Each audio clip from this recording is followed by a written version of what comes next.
Whoosh! Written by Chris Barton, illustrated by Don Tate. Every day brought a challenge for young Lonnie Johnson.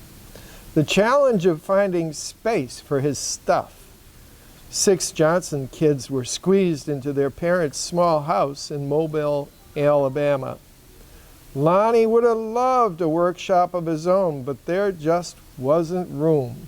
There was nowhere to keep his rocket kits, bolts and screws and other spare parts his dad let him bring in from the shed, and various other things he hauled back from the junkyard.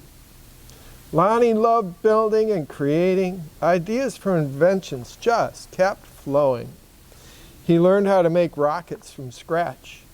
Kids at school gathered to watch Lonnie launch them. And he learned how to make rocket fuel. When it caught fire in the kitchen, Lonnie's mom didn't make him stop. She just sent him to work outside. Lonnie wanted to spend his life designing things, building things, and getting them to work. He wanted to be an engineer. However, Lonnie took an exam that said he would not make a very good one. His dream had been challenged. Lonnie was discouraged, but he knew that whatever his grade was, they didn't understand that they couldn't meet Linux. Inspired by a TV show, Lonnie had built his own robot. He made it out of scrapped metal and named it Linux. Compressed air cylinders and valves allowed Linux's body to turn and its arms to move. The switches came from an old broken jukebox. Lonnie used a tape recorder to program Linux, and as a bonus, the reels looked like eyes. Lonnie wanted to enter his creation in a science fair, but he couldn't get the transmitter to work. Without it, Lonnie couldn't send commands to Linux. Science fairs came and went.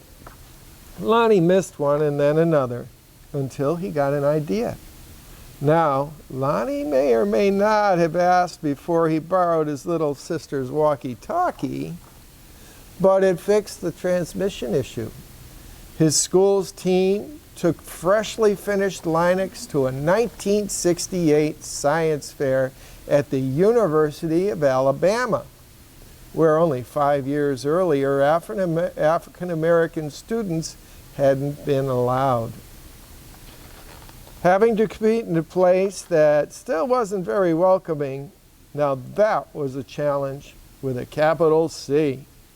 Against other schools from all over the state, Lonnie's team won first place.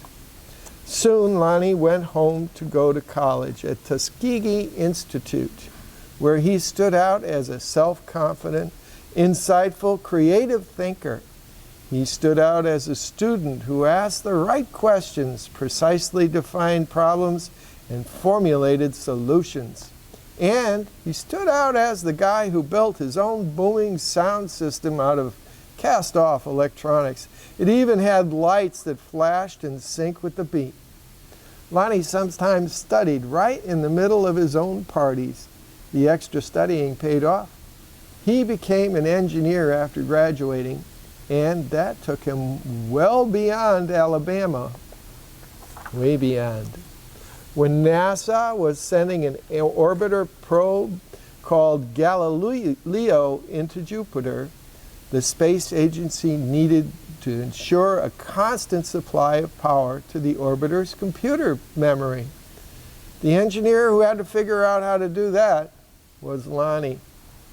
His challenge was to come up with a lightweight backup system able to keep essential functions going in case the main power was lost.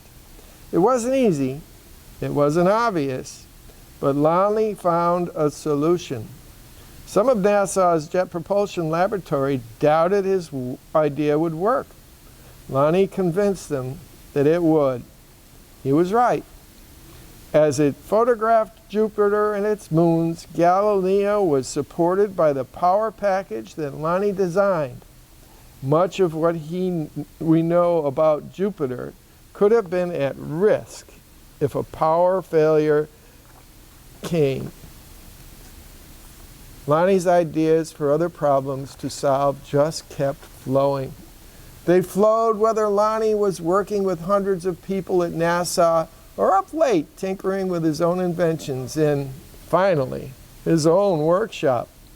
Lonnie knew the world's millions of refrigerators and air conditioners needed a new cooling system, one that didn't use R12, a chemical that was bad for the environment. He had an idea for using water and air pressure instead. To test his idea, he made a pump and a nozzle, connected them to the bathroom faucet, turned on the faucet, turned on the pump, and then, whoosh! The stream that blasted across the bathroom was so powerful it created a curtain swirling breeze. It also gave Lonnie an idea for yet another invention. This, he thought, would make a great water gun. First, he had to find or make the parts, including a pump small enough for a child to handle. Then, he had to glue the parts together into a prototype, an early version with room for improvement. Finally, Lonnie tested his strange-looking squirt gun at a picnic. "Does it really work?" a man asked. "Sure," Lonnie said. "Want to see?" Lonnie worked the pump, which squeezed air into the chamber. When he pulled the trigger, the air escaped, forcing water out, and with a whoosh! For a water battle to be a fair fight, there couldn't be just one of Lonnie's water guns. He needed help making more. So he went to a toy company, after toy company, after toy company. The word no flowed again and again, but finally one company said yes. They planned to make his water gun. Lonnie also had other projects: a water-propelled toy airplane, 2 kinds of engines, and his cooling system. He found investors to provide the money for turning his ideas into products people could buy.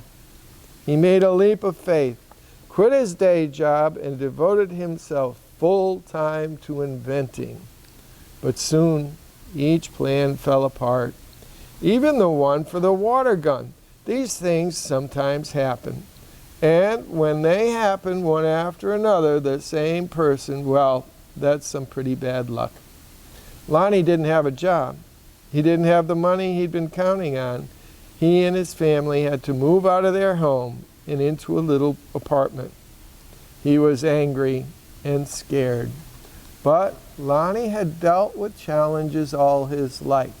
He knew a lot about solving problems, and he still believed in his inventions, especially the water gun.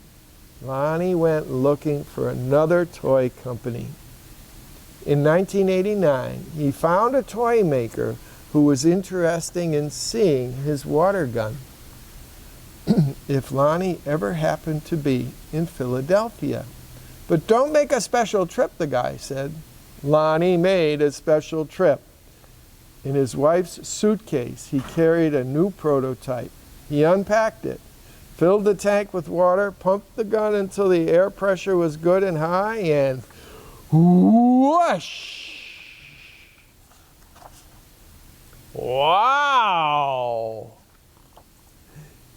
Kids everywhere agreed that, wow, Lonnie's water gun, called the Super Soaker, made a smash hit.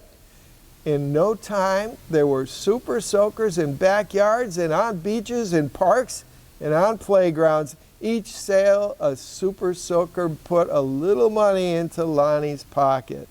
All those hours, all those years that Lonnie spent in his workshop had paid off big time. Now he could afford to do just about anything he wanted. So what did Lonnie do? He got a bigger workshop, which is where you'll find him today, because facing challenges, solving problems, and building things that are what Lonnie Johnson loves to do. And his ideas just keep flowing. And that's the story of Lonnie Johnson's Super Soaker.